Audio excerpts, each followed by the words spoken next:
Le 18 novembre 1942, au-dessus de Henderson Field, sur le canal de Guadal, les mains d'un pilote japonais anonyme du Zéro se crispèrent sur son manche de commande tandis qu'il observait les étranges chasseurs américains à double perche décoller de Henderson Field.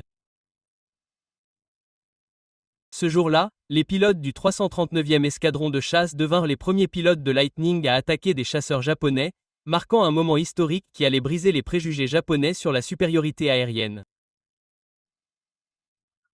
Bimoteur, double empennage, ascension comme nous n'en avions jamais vu, il rapporta plus tard à son commandant d'escadron à ras-bol des mots qui révélèrent les premières failles en 3 ans de domination aérienne japonaise.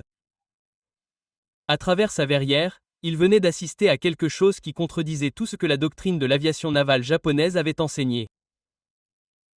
Les chasseurs américains P-38 Lightning, ces étranges avions à double perche que les services secrets japonais avaient qualifiés de lourds et de maladroits, étaient montés du niveau de la mer à l'altitude de combat plus vite que son Mitsubishi A6M20 ne pouvait le faire. En Chine, aux Philippines, au-dessus de Pearl Harbor, le Zéro avait régné en maître. Aucun chasseur allié ne pouvait égaler sa vitesse de montée ou sa maniabilité. Pourtant, ici, au-dessus de cette île ensanglantée, les pilotes américains à bord de leurs chasseurs bimoteurs dictaient les conditions de la bataille depuis des altitudes que le Zéro avait du mal à atteindre. Les P-38 du 339e escadron de chasse revendiquèrent 3 avions japonais lors de ce premier engagement de combat, exécutant des attaques depuis des hauteurs qui rendaient inutile la légendaire capacité de virage du Zéro. Les mathématiques de la suprématie aérienne étaient en train d'être réécrites non pas dans des manuels de combat aérien, mais dans la dure réalité de performances supérieures en altitude qui allait bientôt démolir toutes les hypothèses que les pilotes japonais avaient sur leur invincibilité, leur avion et leur ennemi. La confiance du soleil levant. L'effondrement de la supériorité aérienne japonaise avait commencé bien avant ce jour de novembre, bien que personne dans la marine impériale japonaise n'y aurait cru. Depuis le 7 décembre 1941, les aviateurs de la marine japonaise avaient balayé le Pacifique avec une aura d'invincibilité. Le Mitsubishi A6M0, avec son incroyable autonomie, son rayon de braquage serré et ses pilotes entraînés, s'était forgé une réputation redoutable. La vitesse maximale du Zéro de 534 km/h à son altitude critique semblait impressionnante, et sa capacité à virer à l'intérieur de n'importe quel chasseur allié le rendait mortel dans les combats aériens traditionnels. Parmi les pilotes d'élite se trouvait le maître de première classe Saburo Sakai, détenteur de multiples victoires, vétéran de la campagne de Chine, survivant d'innombrables engagements. En 1942, Sakai avait remporté 13 victoires rien que dans la campagne de Bornéo avant d'être transféré à Lelé en Nouvelle-Guinée, où il remporterait la majorité de ses 64 victoires. Sa confiance, comme celle de ses collègues pilotes, était absolue. Le lieutenant Junichi Sasei, le supérieur immédiat de Sakai, s'était adressé à ses pilotes avant les opérations de combat. On sait que les chasseurs américains au-dessus de la zone du canal de Guadal provenaient de porte-avions soutenant l'invasion. Il s'agit probablement de chasseurs de la marine américaine, pas d'avions de l'armée. Les pilotes japonais s'attendaient à affronter des F-4F Wildcat embarqués sur porte-avions, des avions qu'ils avaient déjà vaincus. Les premiers mois de 1942 semblaient confirmer la supériorité japonaise. Les pilotes japonais abattirent des Brewster Buffalo obsolètes au-dessus de Singapour, décimèrent des Curtiss P-40 Warhawks au-dessus de Java et balayèrent des Hurricanes britanniques au-dessus de la Birmanie. Le Zéro exerça une domination initiale presque totale sur le théâtre du Pacifique. Même face à de nouveaux chasseurs alliés, les pilotes japonais conservèrent leur avantage psychologique grâce à un entraînement supérieur et à des tactiques affinées au fil des années de combat en Chine.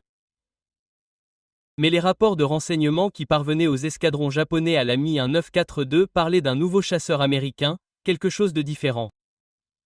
2 moteurs, 2 empennages, un blindage lourd concentré dans le nez. Ces rapports furent rejetés par la plupart des commandants d'escadron. Comment un chasseur bimoteur pouvait-il menacer l'agile Zéro ? La doctrine navale japonaise, fondée sur le concept de la bataille décisive et des compétences individuelles au combat, ne disposait d'aucun cadre permettant de comprendre ce qui allait arriver.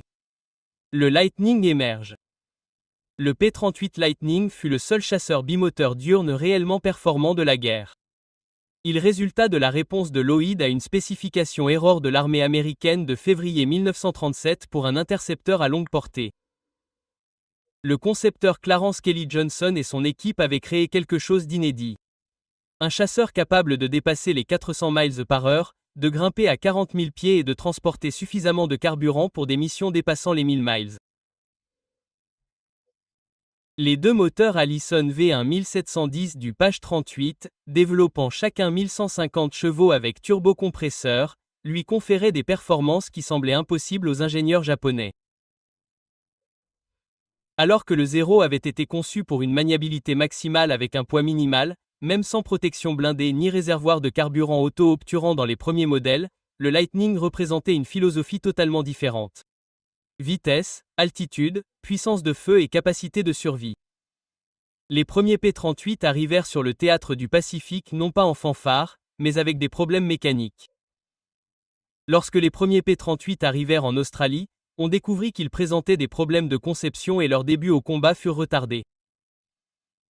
Mais à la fin de l'année 1942, ces problèmes étaient en voie de résolution et les pilotes expérimentés des escadrons de P-40 passaient aux nouveaux chasseurs. Le 49e groupe de chasse était toujours équipé de P-40, mais allait bientôt passer au Lightning. Ces pilotes avaient une dure expérience contre les chasseurs japonais. Ils avaient appris, souvent par essais et erreurs fatales, à ne jamais engager un Zero dans un combat en virage. Le P-38 allait leur donner l'outil pour se battre selon leurs propres conditions. Premier sang versé au-dessus des Salomon. Le 18 novembre 1942 marqua le premier engagement majeur du Lightning contre des chasseurs japonais lorsque les pilotes du 339e escadron de chasse volant depuis Henderson Field sur le canal de Guadal engagèrent des avions japonais tout en escortant des bombardiers Boeing B-17 Flying Fortress. Les résultats stupéfièrent les deux camps. Les pilotes japonais escortant leurs bombardiers aperçurent les premières silhouettes étranges à double flèche montant du sud. Leur première réaction fut la confusion. S'agissait-il d'avions de reconnaissance? La vitesse de montée ne suggérait ni l'un ni l'autre. Au moment où ils les ont reconnus comme des chasseurs, les P-38 avaient déjà gagné un avantage d'altitude de 5000 pieds. Les P-38 patrouillaient au-dessus de l'altitude à laquelle le Zero pouvait opérer efficacement. Leur grande vitesse à haute altitude leur permettait de manœuvrer vers les positions les plus avantageuses. Puis les gros chasseurs plongeaient du ciel pour s'écraser sur les malheureux chasseurs Zero. Les mathématiques étaient frappantes. Alors que la maniabilité à basse vitesse du Zero était légendaire, sa maniabilité à grande vitesse était en réalité inférieure à celle du P-38 en altitude. Au-dessus de 250 miles par heure, les commandes du Zero devenaient de plus en plus lourdes. Au-dessus de 300 miles par heure, l'avion devenait difficile à manœuvrer. Le P-38, avec ses commandes hydrauliques sur les modèles ultérieurs, restait efficace même lors de piquets à grande vitesse approchant les 500 miles par heure. Le gouffre technologique. Le choc pour les pilotes japonais dépassa les simples chiffres de performance. Le P-38 représentait une approche fondamentalement différente de la guerre aérienne que la culture militaire japonaise n'avait pas anticipée. L'armement du Lightning, composé de mitrailleuses de calibre 450 et d'un canon de 120 mm concentré dans le nez, délivrait une puissance de feu dévastatrice en un flux concentré qui ne nécessitait pas les calculs complexes de convergence des canons des armes montées sur les ailes. Les moteurs turbocompressés étaient tout aussi révolutionnaires pour les Japonais. Les turbocompresseurs du Page 38 en ont fait l'un des premiers chasseurs alliés capables de bien fonctionner à haute altitude tout en étouffant les gaz d'échappement, ce qui rendait le fonctionnement du Page 38 relativement silencieux. Les pilotes japonais n'entendaient souvent pas l'approche du Page 38 avant qu'il ne soit trop tard. Le moteur Nakajima Sakai du ZER, qui produisait 950 chevaux au niveau de la mer, perdait considérablement de sa puissance avec l'altitude. À 20 000 pieds, il développait à peine 750 chevaux. Les moteurs turbocompressés Allison du Page 38 maintenaient leur puissance à des altitudes beaucoup plus élevées, ce qui leur donnait un avantage écrasant dans la dimension verticale du combat aérien. La psychologie de l'infériorité technologique. Début 1943, l'impact psychologique sur les pilotes japonais devenait évident dans les rapports d'escadrille et les lettres personnelles. Le mythe de l'invincibilité du Zero, soigneusement cultivé depuis les débuts de l'avion en Chine, s'effondrait. Les pilotes japonais parlaient d'une tension constante, sachant qu'un P-38 pouvait frapper de n'importe où. Le capitaine de corvette Tadashi Nakajima fut confronté à ce qui allait devenir une célèbre manœuvre de double équipe de la part de l'ennemi. 2 chasseurs sauvages sautèrent sur l'avion du commandant. Il n'eut aucun mal à se placer dans la queue d'un chasseur ennemi, mais n'eut jamais l'occasion de tirer avant que le coéquipier du Grumman ne lui hurle dessus par le côté. Nakajima était furieux lorsqu'il revint à Rabaul. Il avait été contraint de piquer et de courir pour se mettre en sécurité. Cette expérience contre les chasseurs sauvages n'était rien comparé à ce que le P-38 allait lui apporter. Saburo Sakai lui-même admettrait plus tard qu'il n'était plus possible pour les chasseurs Zéro d'engager avec succès les P-38, sauf dans les conditions les plus inhabituelles qui, malheureusement, se présentaient rarement. Cet aveu du plus célèbre ace japonais eut un poids dévastateur parmi la communauté des pilotes. La réalité tactique était encore pire que ne le laissaient supposer les statistiques de combat individuels. Le rayon d'action du Page 38 signifiait qu'il pouvait apparaître n'importe où sur le vaste théâtre du Pacifique. Avec une portée de 1600 mètres grâce à ses réservoirs largables, le Lightning pouvait escorter des bombardiers en territoire japonais ou effectuer des ratissages de chasseurs loin des bases américaines. Les pilotes japonais ne pouvaient plus compter sur la supériorité numérique sur leur propre territoire. La mission Yamamoto, démonstration ultime. Rien ne démontra la supériorité du Page 38 de manière plus spectaculaire que l'opération Vengeance du 18 avril 1943, lorsque 16 Page 38 effectuèrent une mission d'interception à 435 mètres pour abattre l'amiral Izuroku Yamamoto. La mission nécessitait une navigation précise au-dessus de l'eau, une portée extrême et la capacité d'engager avec succès à la fois des bombardiers et des chasseurs d'escorte. Le major John Mitchell dirigea la mission avec l'avion volant à 50 pieds au-dessus de l'océan pour éviter la détection radar, puis montant rapidement pour intercepter l'altitude. L'impact psychologique sur l'aviation navale japonaise fut dévastateur. Leur chef le plus vénéré, voyageant avec 6 escorteurs Zéro, avait été traqué et tué par des chasseurs américains opérant à l'extrême limite de leur rayon d'action. Le pilote du Zéro, Kenji Yanaga, qui avait fait partie de l'escorte de Yamamoto, avait été témoin de l'attaque. Son témoignage révélait le choc des pilotes japonais face aux capacités du Page 38. Les pilotes du Lightning étaient apparus de nulle part, avaient exécuté leur attaque avec précision et s'étaient échappés avant que les escorteurs Zéro ne puissent réagir efficacement. Les pilotes américains avaient calculé l'interception à la minute près, arrivant exactement au moment où le vol de Yamamoto était le plus vulnérable, en descendant pour atterrir. Ce niveau de planification opérationnelle, combiné aux performances du Page 38, représentait des capacités que le Japon ne pouvait tout simplement pas égaler. Évolution et adaptation tactique. Au fur et à mesure que l'année 1943 avançait, les pilotes américains affinèrent leur tactique pour maximiser les avantages du Page 38. L'attaque en flèche, la plongée en altitude, le tir, puis la montée en flèche avant que l'ennemi ne puisse réagir, devinrent la procédure standard. Les pilotes japonais se retrouvèrent impuissants face à ces tactiques. La première rencontre aérienne entre les Japonais et le P-38 se solda par 15 Japonaises abattues pour un seul P-38. Ces victoires déséquilibrées devinrent de plus en plus fréquentes à mesure que les pilotes américains gagnaient en expérience avec leur nouvelle monture. Les Japonais tentèrent diverses contre-mesures. Ils essayèrent d'utiliser des freins en piqué pour forcer les attaques par dépassement. Ils tentèrent d'attirer les P-38 dans des combats en virage à basse altitude. Ils développèrent même de nouvelles formations souples pour mieux repérer les attaques imminentes. Rien ne fonctionna systématiquement. L'écart de performance était tout simplement trop important. La réalité industrielle derrière les performances. La supériorité du P-38 reflétait une vérité plus profonde sur la capacité industrielle américaine que les pilotes japonais commençaient seulement à saisir. À la fin de la guerre, plus de 10 000 P-38 seraient fabriqués, avec 18 modèles distincts représentant une amélioration continue. Chaque nouvelle variante corrigeait les faiblesses et renforçait les points forts en fonction de l'expérience au combat. Le modèle P-38J, arrivé fin 1943, intégrait des ailerons à commande hydraulique pour améliorer le taux de roulis, réglait les problèmes de chauffage du cockpit qui avaient affecté les modèles précédents en Europe et était doté de turbocompresseurs améliorés pour des performances en altitude encore meilleures. Pendant ce temps, le développement des avions japonais peinait à apporter des améliorations progressives à la conception Zéro. Le capitaine Minoru Gender, le génie tactique à l'origine de l'attaque de Pearl Harbor, avoua en privé à ses collègues au milieu de l'année 1943, nous ne sommes pas seulement confrontés à un chasseur supérieur. Nous sommes confrontés à un système d'amélioration continue que nous ne pouvons égaler. Chaque nouveau chasseur américain que nous rencontrons est meilleur que le précédent. Le pilote a connu des divergences. L'écart technologique était amplifié par la qualité divergente des pilotes.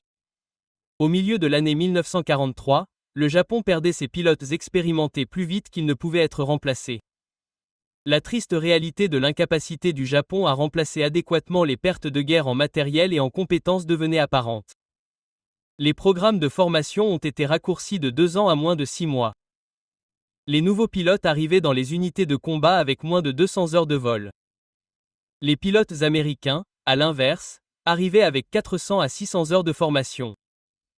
Ils avaient pratiqué les tactiques de combat dans des unités d'entraînement avancées, étudié les images des caméras de tir de combat réels et s'étaient entraînés sur plusieurs types d'avions. Lorsqu'ils sont passés au P-38, ils ont reçu une formation spécialisée sur les opérations bimoteurs et les tactiques de combat à haute altitude. Complexité mécanique et fiabilité. La configuration bimoteur du P-38 offrait un autre avantage que les pilotes japonais n'avaient pas pleinement apprécié, la capacité de survie. Avec 2 moteurs, même les Lightning gravement endommagés pouvaient rentrer chez eux en boitant avec une seule hélice. L'impact psychologique de cette fiabilité était profond. Les pilotes japonais pilotant des avions monomoteurs au-dessus de vastes étendues océaniques risquaient la mort en cas de panne de moteur. L'autonomie extrême du zéro se faisait au prix d'un blindage minimal et de réservoirs de carburant auto-obturants. Une seule balle au mauvais endroit signifiait une mort par balle ou une longue nage dans des eaux infestées de requins. La guerre du renseignement. Fin 1943, les services de renseignement japonais ont averti les pilotes d'éviter les duels avec le Lightning, notant sa vitesse de plongée terrifiante, sa précision et sa capacité à apparaître de manière inattendue. Ces rapports de renseignement circulant parmi les escadrons japonais ont révélé une compréhension croissante de leurs désavantages. Un document japonais capturé datant de décembre 1943 indiquait: le chasseur de type P-38 doit être considéré comme l'avion américain le plus dangereux dans le Pacifique. Sa vitesse et son taux de montée dépassent tout ce que nous pouvons atteindre. Tout engagement doit être évité à moins de posséder une supériorité numérique écrasante et une position avantageuse. Cet aveu selon lequel les pilotes japonais devaient éviter le combat avec les chasseurs américains représentait un renversement complet de l'éthique guerrière qui avait défini l'aviation navale japonaise. L'impact psychologique fut dévastateur. Les pilotes qui avaient été entraînés à rechercher le combat à chaque occasion se voyaient désormais dire de fuir l'ennemi. Les A en disent long. L'émergence des A américains du P-38 a fourni une preuve flagrante de la supériorité du chasseur. Le major Richard Ier Bong est devenu l'as américain le plus titré avec 40 victoires, toutes remportées sur des P-38. Le major Thomas B. Maguire a remporté 38 victoires avant d'être tué en janvier 1945. Ces scores, obtenus en moins de 2 ans de combat, dépassaient ce que la plupart des A japonais avaient accompli en 3 ou 4 ans de guerre. Plus de 1800 avions japonais tomberont aux mains des P-38 dans le Pacifique. Ce décompte ne représente pas seulement les avions détruits, mais aussi les pilotes expérimentés perdus. Des pilotes que le Japon ne pourra jamais remplacer. Chaque victoire diminue la puissance aérienne japonaise de manière exponentielle, car les programmes de formation peinent à produire des remplaçants même fondamentalement compétents. L'innovation technique se poursuit. Au fil de l'année 1944, le P-38 continue d'évoluer tandis que le développement des avions japonais stagne. Le modèle P-38L est doté de moteurs améliorés produisant encore plus de puissance en altitude, de systèmes de refroidissement améliorés et de lance-roquettes pour les missions d'attaque au sol. Ces avions peuvent transporter des charges de bombes importantes en plus de leur armement standard. Les pilotes japonais qui observent la transition du P-38 des missions de supériorité aérienne aux attaques terrestres dévastatrices réalisent qu'ils ne sont pas seulement confrontés à un chasseur supérieur, mais aussi à un système d'armes d'une polyvalence sans précédent. Le choc culturel. Au-delà de la supériorité technologique, les pilotes japonais ont du mal à comprendre l'approche américaine du combat aérien. Les Japonais ont élevé le combat aérien au rang d'art, mettant l'accent sur les compétences individuelles et l'esprit guerrier. Les Américains le traitent comme un problème d'ingénierie à résoudre avec des moyens supérieurs, technologie et tactique.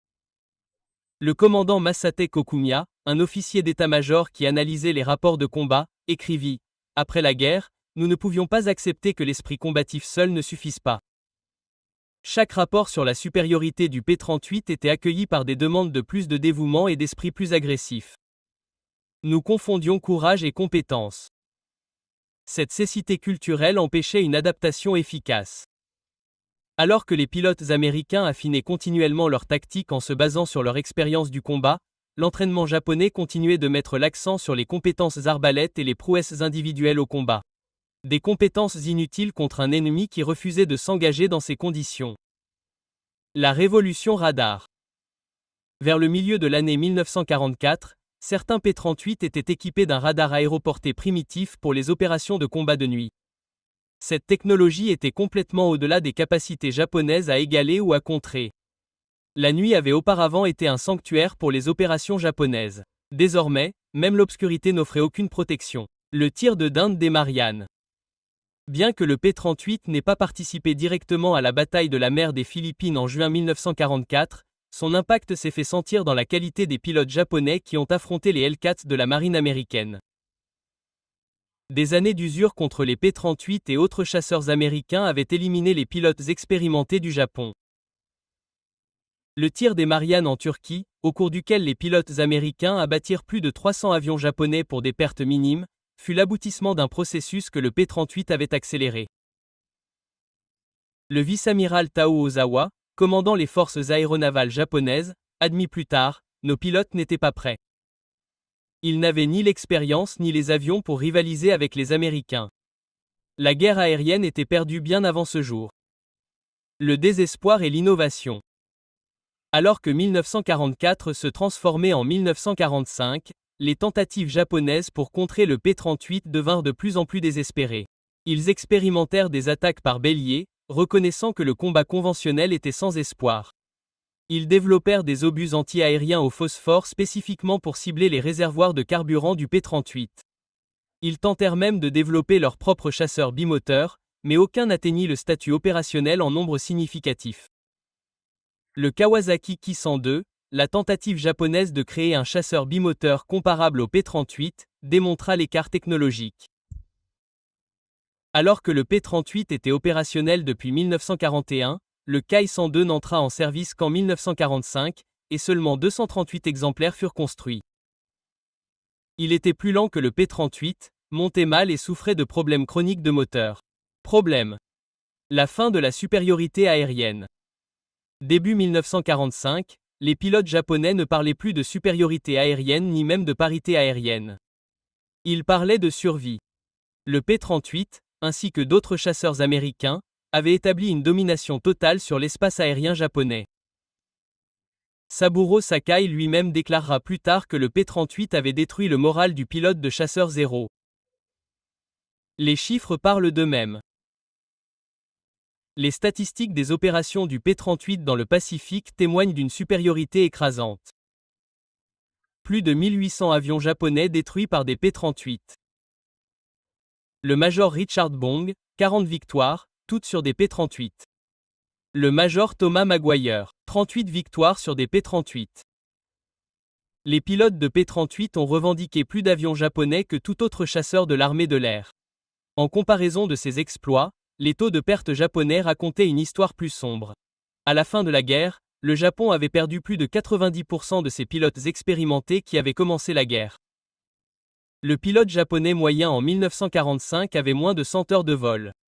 Il n'était pas au-dessus, guerrier, mais des agneaux sacrificiels envoyés contre un ennemi qu'il n'avait aucun espoir de vaincre. Révélation d'après-guerre. Après la capitulation du Japon, les forces d'occupation américaines ont mené des entretiens approfondis avec les pilotes et commandants japonais survivants. Ces entretiens ont révélé toute l'ampleur de l'impact psychologique que le P-38 avait infligé. Le commandant Masate Kokumiya a admis « Le P-38 a complètement brisé notre confiance. Nous avions cru en notre supériorité, en notre avion, en notre entraînement. Le Lightning nous a montré que nous avions tort sur tout. Il n'était pas seulement plus rapide ou mieux armé. Il représentait une manière de faire la guerre que nous ne pouvions égaler. » Un pilote japonais interrogé a déclaré « Lors de ma première confrontation avec le P-38, J'ai été étonné de trouver un avion américain capable de distancer, de dépasser en ascension et de surpasser le R-0, que nous pensions être l'avion de chasse le plus performant au monde. L'analyse technique. L'analyse technique d'après-guerre a révélé toute l'étendue de l'écart de performance. Vitesse maximale du Mitsubishi A6M20, 534 km/h à une altitude critique. Plafond de service, 10 000 pieds. Difficulté à atteindre plus de 7500 mètres. Taux de montée, 950 pieds par minute, diminuant rapidement avec l'altitude. Portée, 3000 km. Exceptionnel pour l'époque. Armement, 2 mitrailleuses de 7,7 mm, 2 canons de 20 mm, munitions limitées. Blindage, aucun sur les premiers modèles. Réservoir de carburant auto-obturant, aucun sur les premiers modèles. Vitesse maximale du Lockheed P-38L Lightning, plus de 640 km/h. Plafond de service, 13 000 pieds. Taux de montée, 1450 pieds par minute au niveau de la mer. Portée, 1600 mètres avec réservoir largable. Armement, mitrailleuse de calibre 450, blindage de canon de 120 mm, protection étendue du pilote, réservoir de carburant auto-obturant de série. Les chiffres ont révélé une inadéquation totale. Le 0 avait été conçu pour une guerre différente, une guerre où les compétences individuelles au combat et la maniabilité déterminaient la victoire. Le P-38 représentait la guerre de l'ère industrielle où la technologie, la capacité de production et l'amélioration systématique déterminaient les résultats. Le contexte industriel. La supériorité du P-38 reflétait la puissance industrielle américaine qui éclipsait la capacité japonaise. Lockheed produisit plus de 10 000 P-38 pendant la guerre. Le Japon produisit environ 10 000 zéros au total, mais cette production s'étala sur une période plus longue et avec une qualité déclinante au fur et à mesure que la guerre progressait. Les méthodes de production américaines utilisant des techniques de chaîne de montage perfectionnées dans la construction automobile pouvaient produire des P-38 plus vite que le Japon ne pouvait former ses pilotes. Chaque P-38 intégrait des milliers de composants spécialisés fabriqués selon des tolérances précises, preuve de la coordination industrielle américaine que le Japon ne pouvait reproduire. Les moteurs Allison propulsant le P-38 étaient des chefs-d'œuvre d'ingénierie, intégrant une technologie de suralimentation, une fabrication de précision et une métallurgie dépassant les capacités japonaises. Alors que les moteurs japonais nécessitaient un montage et un réglage manuel importants, les moteurs américains étaient essentiellement interchangeables, ce qui simplifiait la maintenance et améliorait la fiabilité. La disparité en matière de formation. En 1944, l'écart dans la formation des pilotes était devenu un gouffre. Les pilotes américains de P-38 ont reçu une formation spécialisée sur les bimoteurs, dont plus de 100 heures sur des avions d'entraînement bimoteurs avant de toucher un P-38. Procédure de panne moteur et gestion de la poussée asymétrique. Physiologie à haute altitude et gestion du système d'oxygène. Formation au tir à l'aide de mitrailleuses caméra et de cibles remorquées. Tactique de formation et procédure de soutien mutuel. Formation à l'évasion et à l'évitement. Connaissance approfondie des systèmes aéronautiques. La formation japonaise en 1944 comprenait une instruction de vol de base de 50 à 100 heures, une formation minimale aux tactiques de combat, une pratique limitée du tir, des munitions rares, aucune formation spécialisée en haute altitude, l'accent étant mis sur l'esprit plutôt que sur la doctrine tactique, et la préparation aux missions d'attaque spéciale kamikaze. Le résultat était prévisible. Les pilotes américains sont arrivés sur le théâtre en tant que professionnels qualifiés. Les pilotes japonais sont arrivés en tant que sacrifices à peine compétents. Évolution tactique. Le P-38 a imposé des changements fondamentaux dans les tactiques de combat aérien. Le combat aérien traditionnel en virage, qui avait dominé le combat aérien depuis la Première Guerre mondiale, est devenu obsolète. Bien que le P-38 ne puisse pas surpasser la 6M0 en volant à moins de 200 miles par heure, sa vitesse supérieure associée à un bon taux de montée lui permettait de le faire. Utiliser efficacement les tactiques énergétiques. Les pilotes américains ont développé le High Side Pass, s'approchant par le haut et par l'arrière, plongeant à travers la formation ennemie en tirant à tout rompre, puis reprenant de l'altitude avant que l'ennemi ne puisse réagir. Cette tactique, impossible sans les avantages en termes de performance du P-38, a rendu les formations défensives japonaises inutiles. Les Japonais ont tenté de s'adapter en stationnant des chasseurs à plusieurs altitudes, mais cela a dispersé leurs forces et rendu la coordination impossible. Ils ont essayé d'utiliser les nuages pour se dissimuler, mais la vitesse du P-38 lui a permis de couvrir rapidement de vastes zones, trouvant les avions japonais partout où ils essayaient de se cacher. La composante de guerre psychologique. L'apparence distinctive du P-38 est devenue une arme psychologique. Sa conception à double perche semblait étrangère aux pilotes japonais qui l'ont d'abord considérée comme lourde et maladroite. Cette silhouette unique est cependant devenue un symbole de la supériorité technologique américaine qui a semé la peur chez les pilotes japonais bien avant que le combat ne commence. Les équipes au sol ont rapporté que la simple rumeur de la présence de P-38 dans la zone poussait les pilotes japonais à retarder leur mission ou à demander des escortes supplémentaires. Le surnom de l'avion parmi les pilotes japonais, 2 avions, un pilote, reflétait les deux. Confusion quant à sa conception et respect de ses capacités. Impact stratégique. La supériorité du Page-38 avait des implications stratégiques au-delà du combat aérien tactique. La planification militaire japonaise avait supposé qu'une parité aérienne approximative permettrait à leur esprit guerrier supérieur de l'emporter. Le Page-38 démontra que la technologie pouvait créer un avantage si écrasant que l'esprit devint sans importance. Cette prise de conscience influença les décisions stratégiques japonaises, notamment l'accélération des tactiques kamikaze alors que le combat aérien conventionnel devenait sans espoir, le retrait des pilotes expérimentés restants pour la défense de l'île natale, l'abandon des opérations aériennes offensives à la Mi-1944, le détournement de ressources vers des projets désespérés d'armes miracles, la reconnaissance que la guerre était ingagnable par des moyens conventionnels. L'amiral Somu Toyota, commandant en chef de la flotte combinée, reconnu en privé en octobre 1944, nous n'avons plus d'armée de l'air capable d'opérations conventionnelles. Les chasseurs américains, en particulier le Page-38, ont éliminé notre capacité à contester le ciel. La victoire en matière de maintenance et de logistique. La complexité du bimoteur du P-38 a d'abord inquiété les planificateurs américains, mais elle a démontré un autre avantage américain. Des capacités de maintenance et de logistique sophistiquées. Les escadrons de P-38 ont maintenu des taux opérationnels supérieurs à 80%, même dans les conditions primitives du Pacifique. Les unités japonaises pilotant des chasseurs monomoteurs plus simples ont eu du mal à maintenir une disponibilité de 50% en 1944. Les équipes de maintenance américaines, dont beaucoup étaient recrutées dans l'aviation civile et l'industrie automobile, ont apporté des approches systématiques à la maintenance des avions. Elles ont développé des outils spécialisés, des procédures standardisées et des programmes de maintenance préventive. La maintenance japonaise est restée largement traditionnelle, reposant sur les compétences individuelles plutôt que sur des procédures systématiques. Le fossé technologique en matière de navigation. Les P-38 équipés d'un équipement de radiogoniométrie pouvaient naviguer avec précision sur de vastes distances dans le Pacifique.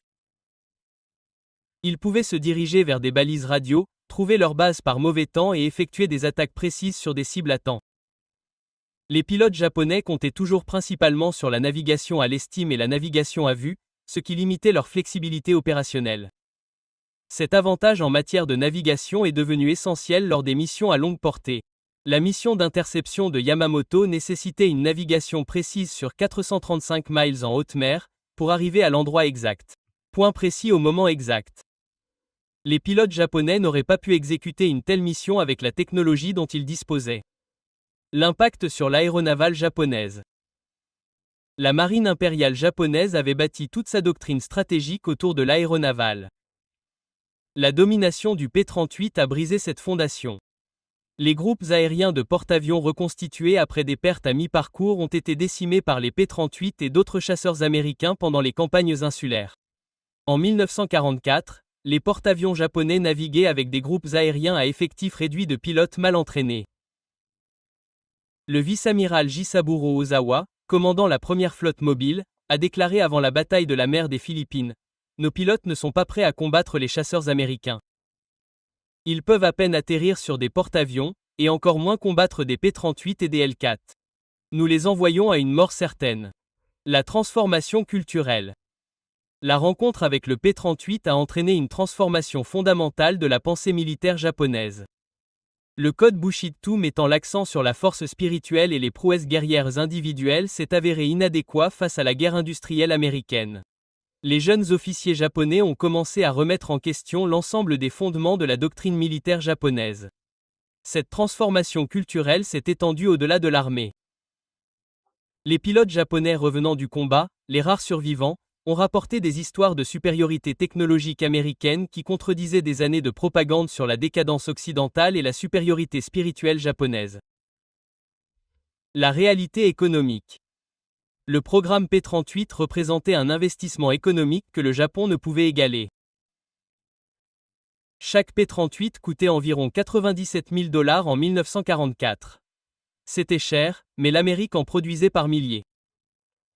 Le Japon avait du mal à produire des avions coûtant une fraction de ce montant en nombre significatif.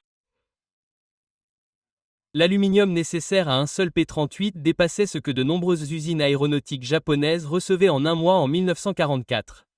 Les instruments de précision, les turbocompresseurs, les hélices à vitesse constante, chaque composant représentait des capacités industrielles que le Japon n'avait jamais développées. Le témoignage du pilote. La preuve la plus puissante du P-38. L'impact du P-38 provient des témoignages de pilotes japonais.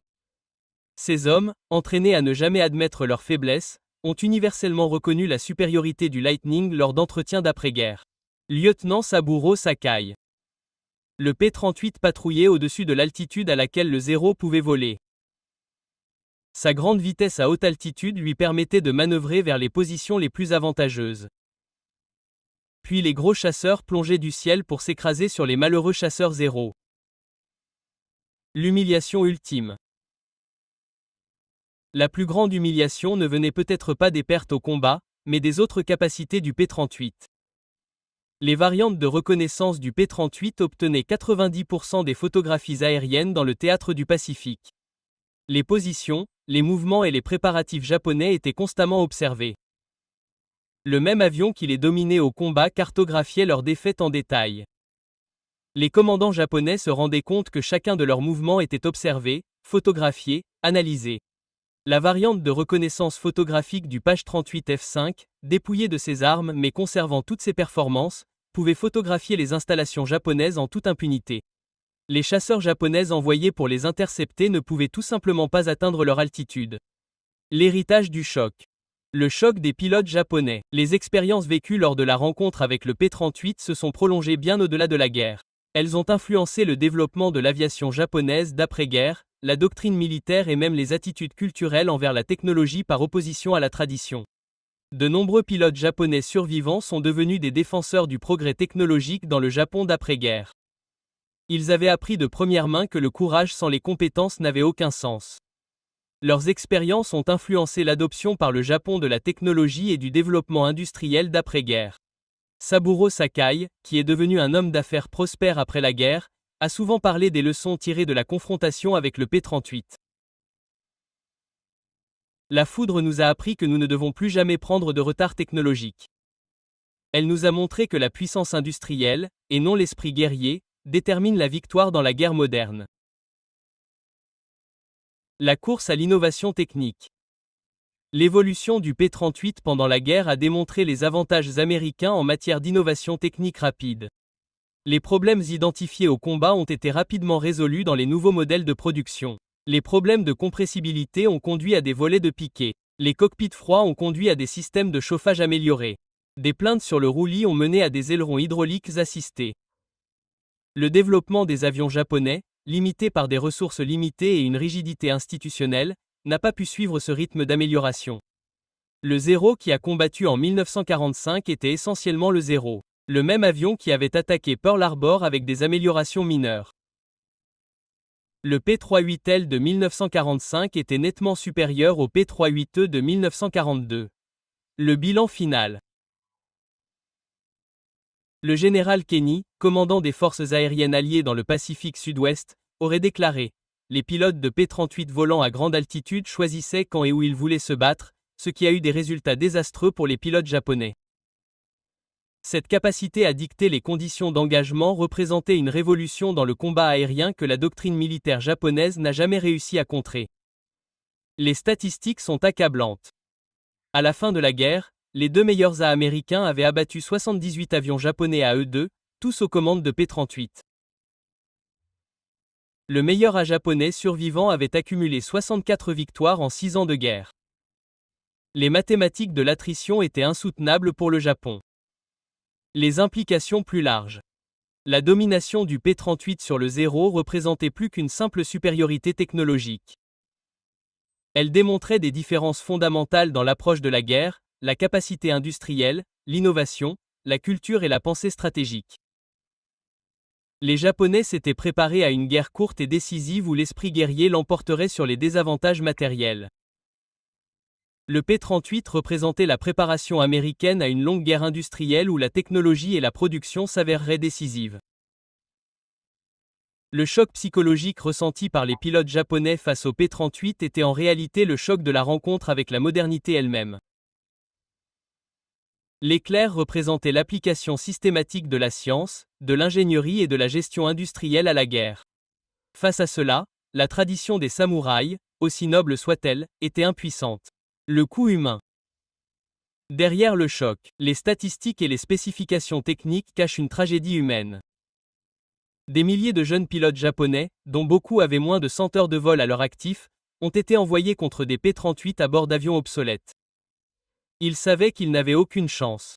Leurs lettres à leur famille, découvertes après la guerre, révèlent que de jeunes hommes étaient résignés à la mort. Un jeune pilote a écrit avant sa dernière mission : « Mère, j'affronterai les diables à deux queues demain. Je ne pense pas revenir. Ils volent plus haut et plus vite que nous ne pouvons l'imaginer. Je ferai mon devoir, mais je sais que c'est sans espoir. » Il a été abattu par des P-38 au-dessus de Rabaul en mars 1944. Son histoire est l'une des milliers d'histoires similaires. De jeunes vies sacrifiées à un fossé technologique que le courage ne pouvait combler. Une influence durable. L'impact du P-38 s'est prolongé au-delà de la Seconde Guerre mondiale. Il a influencé le développement des avions de la guerre froide, les États-Unis et l'Union soviétique développant des intercepteurs bimoteurs à haute altitude en s'appuyant sur les leçons tirées de la foudre. Le concept d'utilisation de la technologie pour créer un avantage écrasant est devenu central dans la doctrine militaire américaine. Pour le Japon, cette expérience a incité ses forces d'autodéfense d'après-guerre à privilégier la qualité à la quantité, la technologie de pointe à la mobilisation de masse. Le traumatisme de l'infériorité technologique a laissé des traces durables dans la pensée militaire japonaise. Conclusion, la fin d'une époque. Le choc ressenti par les pilotes japonais lorsqu'ils n'ont pas pu distancer ou dépasser le P-38 Lightning a marqué la fin d'une époque de la guerre aérienne. L'ère du pilote guerrier individuel, où les compétences personnelles et le courage déterminaient la victoire, s'est éteinte dans le ciel du Pacifique. Elle a été remplacée par la guerre de l'ère industrielle, où la technologie, la capacité de production et l'innovation systématique déterminaient les résultats. La réflexion d'après-guerre de Saburo Sakai selon laquelle le P-38 a détruit le moral du pilote de chasse Zéro a capturé l'essence de cette transformation. Le P-38 n'était pas seulement plus rapide ou montait mieux. Il représentait une manière de faire la guerre que le Japon ne pouvait égaler. Les pilotes japonais qui ont survécu ont appris une dure leçon. Dans la guerre moderne, le courage sans technologie n'est pas synonyme d'héroïsme, mais de futilité. Le P-38 Lightning n'a pas seulement abattu des avions japonais. Cela a bouleversé toute une vision du monde sur la guerre, l'honneur et la puissance nationale. Leur choc fut celui de découvrir que tout ce qu'ils croyaient sur le combat aérien était faux. Le Zéro, qui semblait invincible en 1941, était obsolète en 1943. Les pilotes qui s'étaient entraînés pendant des années au combat aérien découvrirent que leurs compétences étaient inutiles face à un ennemi qui refusait de s'engager dans ces conditions. Au final, le diable à deux queues qui hantait les cauchemars des pilotes japonais représentait bien plus qu'un simple avion de chasse supérieur. Il incarnait la puissance industrielle américaine, l'innovation technologique et l'approche systématique de la guerre qui allait définir la seconde moitié du XXe siècle. Le dernier mot revient à Saburo Sakai, le plus célèbre chasseur japonais, qui survécut à la guerre et vécut pour réfléchir à ses leçons. Le P-38 nous a appris, la leçon la plus dure de toutes, que l'ère des samouraïs était révolue. Dans les cieux du Pacifique, nous avons rencontré l'avenir, et il nous a détruits. Le choc de cette rencontre résonne encore aujourd'hui, rappelant que dans le creuset de la guerre, la technologie et la capacité industrielle finissent par triompher de la tradition et de la valeur individuelle. Les pilotes japonais qui n'ont pas pu distancer le P-38 Lightning en courant ou en escaladant l'avion ont appris cette leçon au prix de leur vie, de leur avion et, au bout du compte, des rêves de domination de leur empire. Ils avaient défié l'arsenal de la démocratie avec l'esprit du samouraï. Le P-38 Lightning était la réponse de la démocratie. Il a décollé à 400 miles par heure depuis 30 000 pieds avec une précision dévastatrice qu'aucun courage ne pouvait vaincre.